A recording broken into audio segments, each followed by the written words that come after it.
और बात करेंगे खबरों की। दिल्ली से बड़ी खबर सामने आ रही है। जेएनयू के अंदर एक बार फिर देखने को मिला बवाल। तो जेएनयू के अंदर एक बार फिर से बवाल देखने को मिला है। आधी रात को फिर से जंग का अखाड़ा बनी जेएनयू। एबीवीपी और लेफ्ट गुटों के बीच, छात्रों के बीच हिंसक झड़प। तो ये बड़ी जानकारी सामने आ रही है। एबीवीपी और लेफ्ट गुटों के छात्रों के बीच हिंसक झड़प देखने को मिली है जेएनयू में।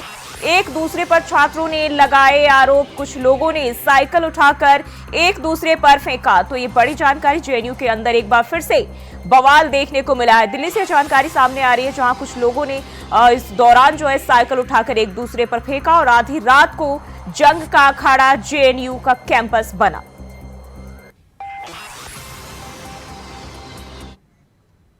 सीओ जसराना और एसओ एका की टीम फरीदा कट पे चेकिंग कर रही थी।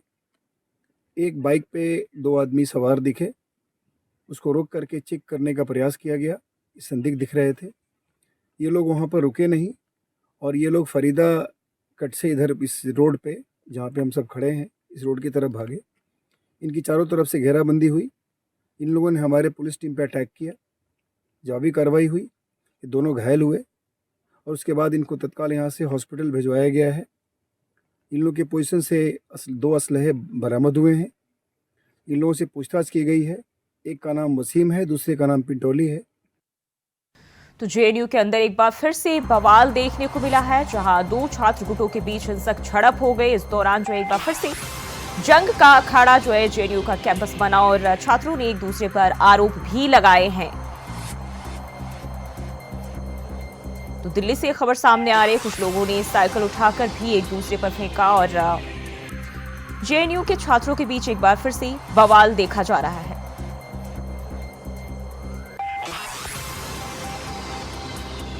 तो आप ये तस्वीरें देख सकते हैं, जब साइकिल उठाकर जो है छात्र एक दूसरे पर फेंकते हुए नजर आ रहे हैं। इस दौरान जो है काफी बवाल देखा गया और ये तस्वीरें आपको जेएनयू से साझा कर रहे हैं आपके टीवी स्क्रीन पर। आप देख सकते हैं किस तरह से जो एक दूसरे पर ये छात्र हमलावर है, डंडों से एक दूसरे की पिटाई करते हुए नजर आ रहे हैं। वहीं साइकिल भी फेंकते दिखाई दे रहे हैं।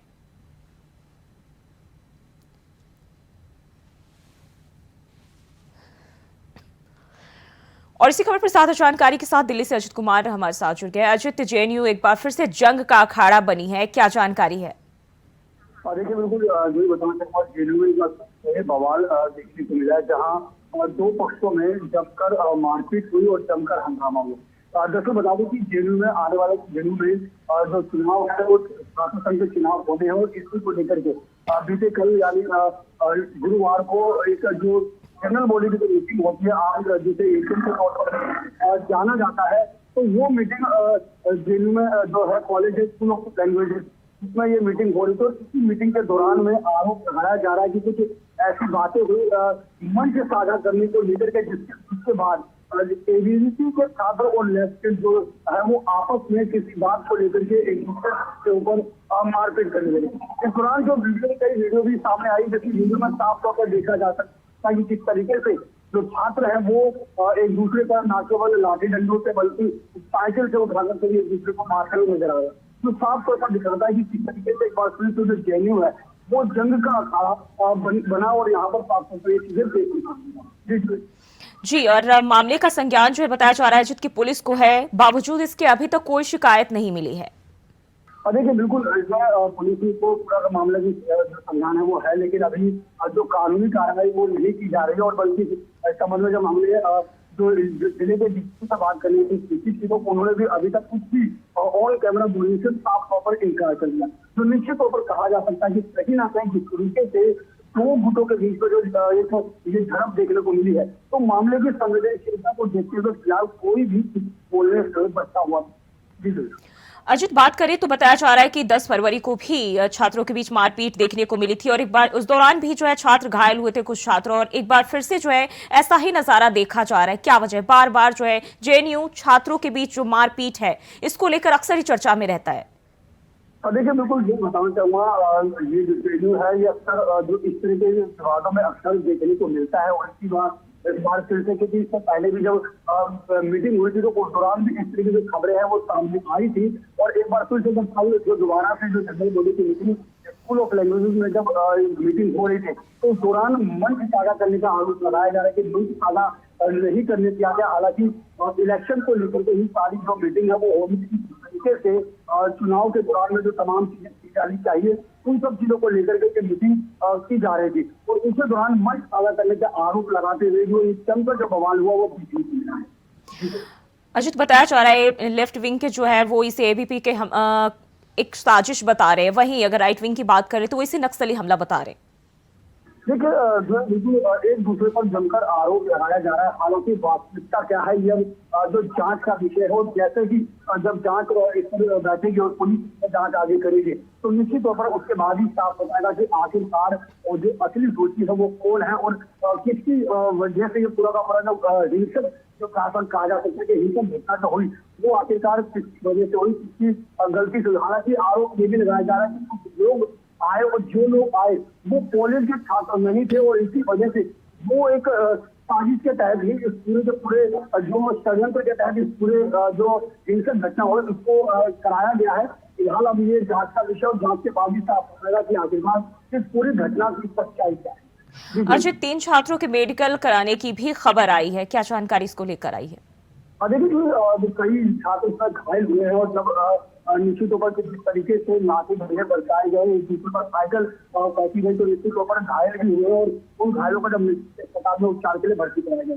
हालांकि इसको लेकर के अभी कोई भी आधिकारिक जो स्थिति है वो नहीं पीड़ित है, तो ऐसे में ये कुछ भी कह पाना शायद जल्दबाजी होगा क्योंकि जो घायलों की जो संख्या है वो ज्यादा भी हो सकती है। फिलहाल कुछ भी कह पाना शायद जल्दबाजी। अजित, कैंपस में जो छात्र संघ के चुनाव हुए 4 साल बाद इसकी प्रक्रिया शुरू हुई है और काफी संघर्ष के बाद जो है यह शुरू किया जा रहा है, सारी प्रक्रिया जो है पूरी की जा रही है। देखिए जो जेएनयू एक ऐसा जगह माना जाता है जहाँ पर इस तरह की जो चीजें है वो देखने को मिलती है। कोई पहला मौका नहीं है, इससे पहले भी आमतौर पर इस तरह की जो चीजें है वो देखने को मिली है। हालांकि जब अक्सर इस चीजों को लेकर के विवाद जो है वो आमने सामने जो पक्ष है वो एक दूसरे पर आरोप लगाते रहते हैं और एक बार फिर से क्योंकि चुनाव होने हैं और चुनाव की तारीखों के बाद ही हालांकि जो ऐलान है वो नहीं हुआ, लेकिन उसके पहले जो एक कानूनी प्रक्रिया के तहत जो कार्रवाई की जाती है, चाहे वो जनरल बॉडी की मीटिंग को लेकर के बात करें या चुनाव को किस तरीके से करवाना है, चुनाव प्रेक्षकों की मीटिंग जो लेते तो इनकी प्रक्रिया के तहत पर ये एजीएम बुलाई गई थी और इस एजीएम में तमाम जो पक्ष है वो पहुंचे हुए थे, चाहे वो एडीजीपी हो, लेफ्ट हो और तमाम लोग जो पहुंचे हुए थे और इसी दौरान ये पूरा का पूरा जो घटनाक्रम है वो सामने देखी। अगर हम बात करें अजित जेएनयू प्रशासन की, क्या उन्होंने इसको लेकर बयान दिया है? इसको लेकर लड़ाई जो हुई है इस पर क्या कुछ कहा है उन्होंने? देखिए जो अभी तक जेएनयू प्रशासन की तरफ से ऑन कैमरा कुछ भी नहीं बोलना चाहे। हालांकि जब हमने बात करने का प्रयास किया तो उन्होंने साफ तौर पर यही कहा है कि इस पर जो भी कानूनी कार्रवाई को की जाएगी और जो भी लोग थे उनकी पहचान करके उनके खिलाफ आगे एक्शन लिया जाएगा। लेकिन ऑन कैमरा किसी ने भी कुछ भी बोलने का साफ तौर पर मना किया है। तो निश्चित तौर पर कहा जा सकता है कि हाँ, एक और पुलिस प्रशासन तो वही कॉलेज प्रशासन भी कहीं ना कहीं इस मामले पर कुछ भी बोलने से फिलहाल बचता हुआ न जाए। जी, तो ये छात्रों का खौफ है जो प्रशासन, कॉलेज प्रशासन को भी नहीं बोलने दे रहा है।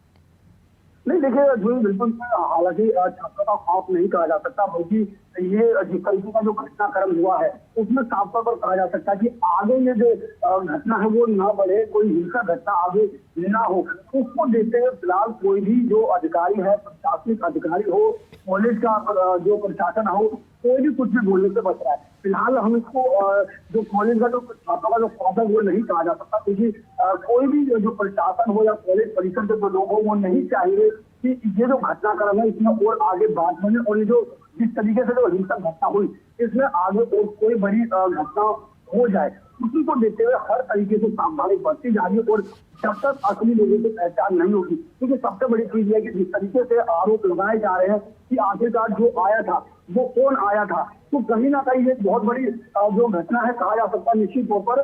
तो इस वजह से भी चाहे वो कॉलेज प्रशासन हो या पुलिस प्रशासन हो, जो सभी लोग जो है वो बोलने से बचते हुए दिखाई दे। जी अजित, बहुत बहुत शुक्रिया आपका जानकारी साझा करने के लिए।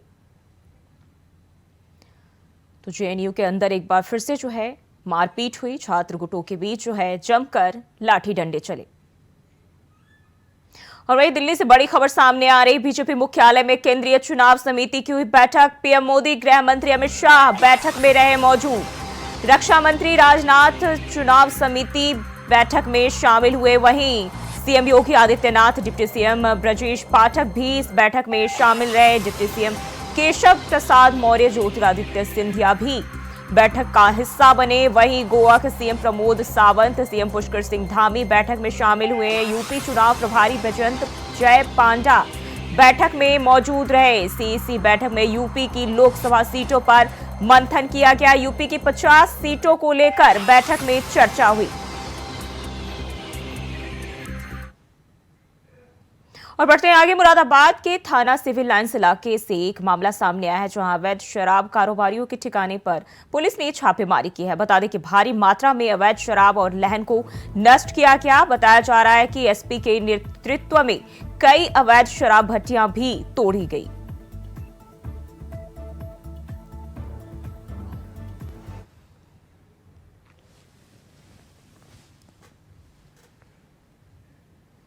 और फतेहपुर के चिड़ियानी गांव से एक दिल दहला देने वाला मामला सामने आया है, जहां शॉर्ट सर्किट के चलते कार में अचानक आग लग गई। हालांकि कार में सवार सभी लोगों ने कार से कूदकर अपनी जान बचा ली। वहीं कार जलकर खाक हो गई।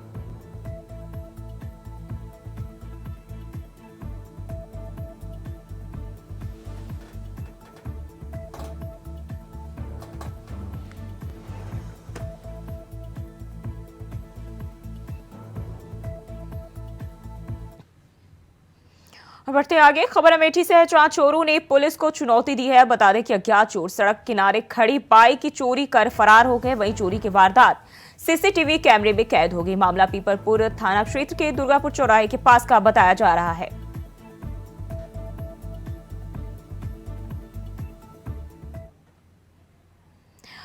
और खबर मथुरा से है, जहां पुलिस की गैंगस्टर गौ तस्कर से मुठभेड़ हो गई। मुठभेड़ में आरोपी पुलिस की गोली लगने से घायल हो गया। तभी पुलिस ने घायल आरोपी को गिरफ्तार करके अस्पताल में भर्ती कराया। बता दें कि पुलिस ने आरोपी के कब्जे से अवैध हथियार भी बरामद किए हैं।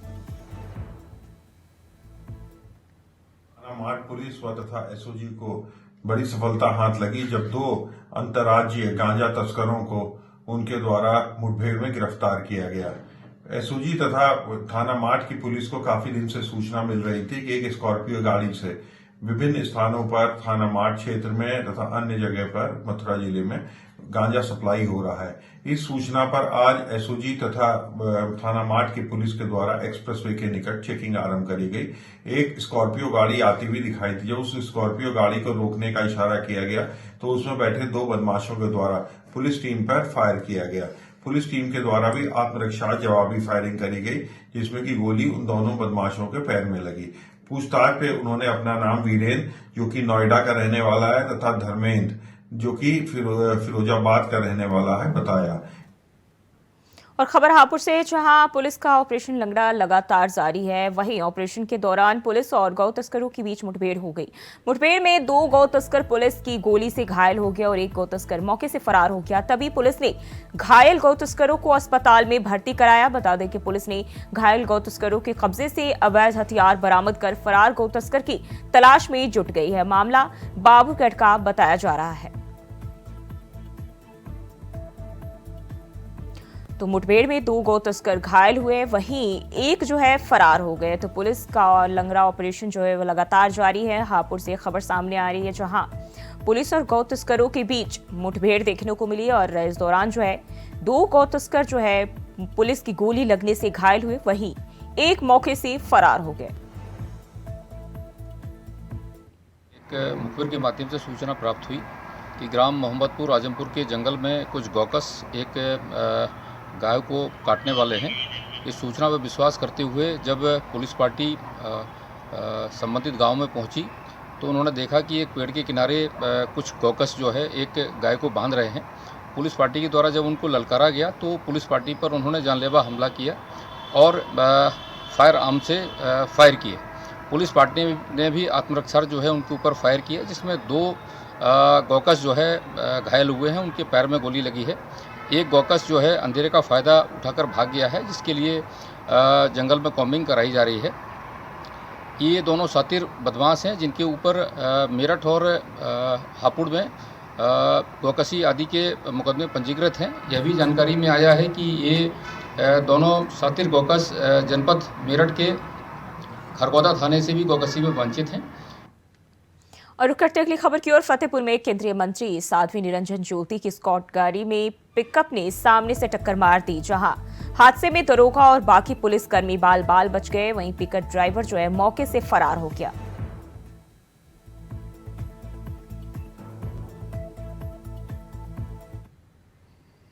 और वहीं बढ़ते आगे संभल में राकेश टिकैत सरकार पर जमकर गरजे। उन्होंने कहा कि सरकार 60% गेहूं व्यापारी से खरीदती है और 40% किसानों से, इसलिए एमएसपी गारंटी कानून जरूरी है। उन्होंने जयंत चौधरी को पॉलिटिकल व्यक्ति बताते हुए कहा, पॉलिटिकल लोगों के कहीं जाने से फर्क नहीं पड़ता। वहीं सरकार में डिस्टर्ब लोगों के होने का भी गंभीर आरोप लगाया है। तो एमएसपी के मुद्दे पर सरकार को राकेश टिकैत ने घेरा है। संभल से यह जानकारी सामने आ रही है, जहां उन्होंने कहा कि एमएसपी गारंटी जो है वो जरूरी है। तो राकेश टिकैत, किसान नेता राकेश टिकैत का यह बयान सामने आया है, जहां सरकार पर हमलावर होते हुए देखे। एमएसपी के मुद्दे को लेकर उन्होंने सरकार को घेरा और साफ तौर पर कहा कि एमएसपी गारंटी जरूरी है।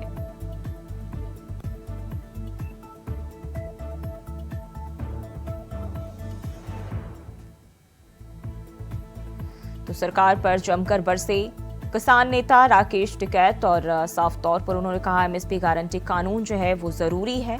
एमएसपी मुद्दे को लेकर उन्होंने सरकार को घेरा। और वहीं पुलिस और एसओजी टीम की संयुक्त कार्रवाई में 2 नशे के तस्करों से पुलिस की मुठभेड़ हो गई, जिसमें बदमाश घायल हो गया और पुलिस ने उसे गिरफ्तार कर लिया। पुलिस ने आरोपी के कब्जे से 50 किलोग्राम नशे की खेप, अवैध हथियार और एक स्कॉर्पियो भी बरामद की है।